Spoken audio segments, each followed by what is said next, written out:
L'historien et les mémoires, c'est la première question qui est traitée dans le programme d'histoire, qui peut être traitée avec la Seconde Guerre mondiale ou avec la guerre d'Algérie. Donc on peut très bien avoir cette question à l'examen, liberté étant laissée à l'élève de traiter ce qu'il a vu en cours, soit la Seconde Guerre mondiale, soit la guerre d'Algérie. Nous allons nous intéresser aujourd'hui aux mémoires de la Seconde Guerre mondiale. Alors il faut bien interroger les termes du sujet. Il s'agit bien de parler de l'historien. À ce titre, c'est un sujet d'historiographie, c'est-à-dire d'histoire de l'histoire, et donc mentionner, expliquer l'évolution de la recherche historique sur cette question. Et il faut aussi interroger le terme de mémoire qui ici est présenté au pluriel. Il y a plusieurs mémoires, plusieurs appropriations de ce qu'a été la Seconde Guerre mondiale. C'est ce que nous nous proposons d'expliquer dans un plan qui sera un plan chronologique en 3 parties. On opte donc pour un plan chronologique qui permet de dégager les 3 grandes périodes qui montrent l'évolution des mémoires par rapport à cet événement qu'est la Seconde Guerre mondiale. Dans un premier temps, on va expliquer ce qu'est le résistentialisme et expliquer cette espèce d'amnésie finalement collective qui touche l'opinion française par rapport aux événements qui se sont déroulés pendant la guerre.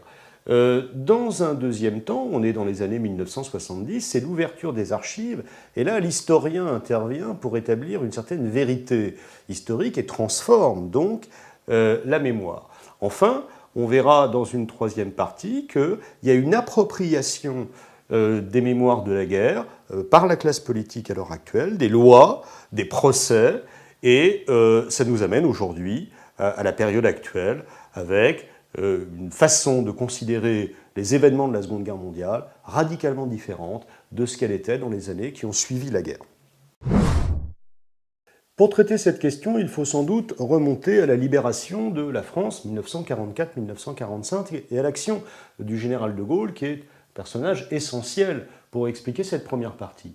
Alors, de Gaulle restaure l'égalité républicaine, renie l'héritage du régime de Vichy et accompagne ce qu'on a appelé l'épuration, c'est-à-dire la punition des gens qui s'étaient rendus coupables de collaboration entre 1940 et 1944. Mais on sait que cette épuration est incomplète et surtout que les gens qui ont été condamnés vont pouvoir bénéficier très vite, dans les années 1950, de lois d'amnistie. Alors, tout ça nous amène à ce qu'on appelle le résistentialisme, c'est-à-dire cette volonté du général de Gaulle de jeter un voile pudique sur le régime de Vichy, de faire quasiment comme si le régime de Vichy n'avait pas existé, et d'identifier la France tout entière à la résistance. Il faut bien expliquer ce terme. Donc on va vivre pendant plusieurs années avec cette idée que la France a résisté tout entière, qu'elle s'incarne dans la République, dans le général de Gaulle, et que finalement le régime de Vichy est quelque chose qu'il faut mieux oublier. Pour chacune des 3 parties, nous avons un livre de référence. Le livre de référence pour la première partie, c'est l'histoire de Vichy de Robert Harron, qui paraît en 1954 et qui développe la fameuse thèse du glaive et du bouclier. Le général de Gaulle aurait été le glaive, l'épée, la résistance, et le maréchal Pétain, le bouclier, le brave vieillard qui aurait protégé la France pendant que de Gaulle continuait la guerre aux côtés des Alliés.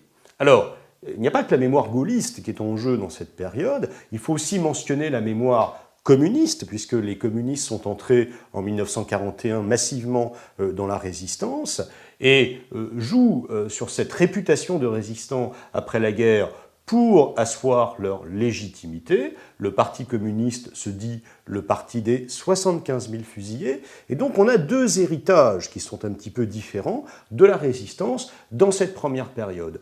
Par contre, ceux qu'on appelle les réprouvés, les déportés, les juifs, les prisonniers de guerre ne prennent pas la parole dans cette période et donc on n'évoque pas les souffrances dont ils ont été les victimes. Alors, la rupture fondamentale se situe au début des années 1970, quand on examine de plus près ce qui s'est passé. Un film très important, un film de Marcel Ophuls, Le chagrin et la pitié, qui sort en 1971. Il est utile de préciser les conditions dans lesquelles ce film est sorti, dans une seule salle à Paris, interdit à la télévision pendant très longtemps, parce que ce film montrait que la France de la Seconde Guerre mondiale a été une France résistante, mais que ça a été aussi une France collaboratrice et une France attentiste, qui n'a ni résisté ni collaboré, mais attendu que ça passe. Alors, l'ouvrage central est celui de l'Américain Robert Paxton, qui, en 1973, publie La France de Vichy grâce à la consultation des archives allemandes. Et cette fois-ci, on a affaire aux documents officiels, donc on a affaire à la vérité, et le livre de Paxton démonte complètement la thèse de Robert Harron en montrant que le gouvernement de Vichy a été un gouvernement collaborateur qui a souhaité la collaboration et qui n'a aucunement protégé la France des appétits de l'Allemagne nazie. C'est aussi à cette période qu'on assiste à un réveil de la mémoire juive qui est favorisé aussi par la naissance du négationnisme, c'est-à-dire d'anciens acteurs de l'époque qui prétendent que le génocide des Juifs n'a pas eu lieu. Et on va s'intéresser à cet aspect des choses et notamment expliquer la spécificité de la Shoah, qui est évidemment un crime exceptionnel parmi tous les crimes qui ont été commis pendant la Seconde Guerre mondiale. Dans un troisième temps, une fois qu'une certaine vérité historique a été établie, on assiste à une appropriation de la mémoire par le monde politique. Alors, c'est d'abord le temps des procès, puisque au nom de l'imprescriptibilité des crimes contre l'humanité, on peut juger, longtemps après les faits, les auteurs de crimes qui ont eu lieu pendant la Seconde Guerre mondiale. C'est le procès de Klaus Barbie à Lyon en 1987, c'est le procès de Paul Touvier, chef de la milice, et un peu plus tard, le procès de Maurice Papon, qui était secrétaire général de la préfecture de la Gironde. Alors, les dirigeants politiques se saisissent de cette question. On peut opposer François Mitterrand, par exemple, dont on révèle à cette époque le passé un peu trouble, puisque François Mitterrand était proche notamment de René Bousquet, la préfecture de police de Paris, et lui opposer Jacques Chirac, qui en 1995 prononce ce discours extrêmement fameux, qui peut du reste faire l'objet d'une étude d'un document, où il reconnaît la responsabilité de la France dans les crimes qui ont été commis par le régime de Vichy. Un livre par période. Pour cette dernière période, pourquoi ne pas mentionner le livre de l'historien Henri Rousseau, Le syndrome de Vichy, qui explique bien, d'une part, cette culpabilité que nous avons aujourd'hui par rapport aux événements de 1940-1944, et qui montre aussi comment on a du mal à se débarrasser de cette culpabilité et avoir finalement une attitude peut-être raisonnée par rapport à cette période. Enfin, et cela nous amène à la conclusion du devoir, la concurrence mémorielle, qu'est-ce que c'est? Eh bien, c'est quand tous les groupes qui ont été acteurs ou victimes de cette période ou d'autres périodes se disputent finalement les faveurs de la loi.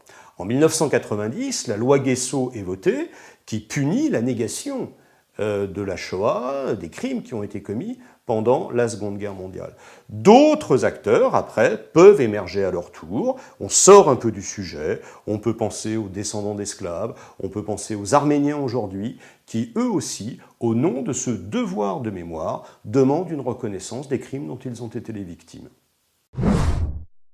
En conclusion, pourquoi ne pas revenir sur cette opposition qui guide en fait cette leçon, l'opposition entre mémoire et histoire?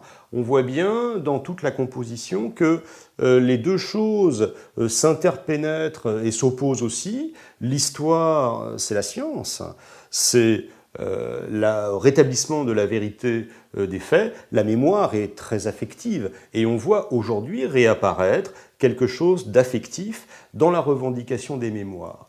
On pourrait terminer par une petite formule en disant qu'aujourd'hui, où nous sommes soumis à ce devoir de mémoire et où on demande aux historiens leurs témoignages pour notamment punir les derniers coupables des crimes qui ont été commis, eh bien on a un peu le sentiment que l'historien est amené à se transformer en juge et que le juge, qui finalement dit la vérité historique, est amené à se transformer en historien.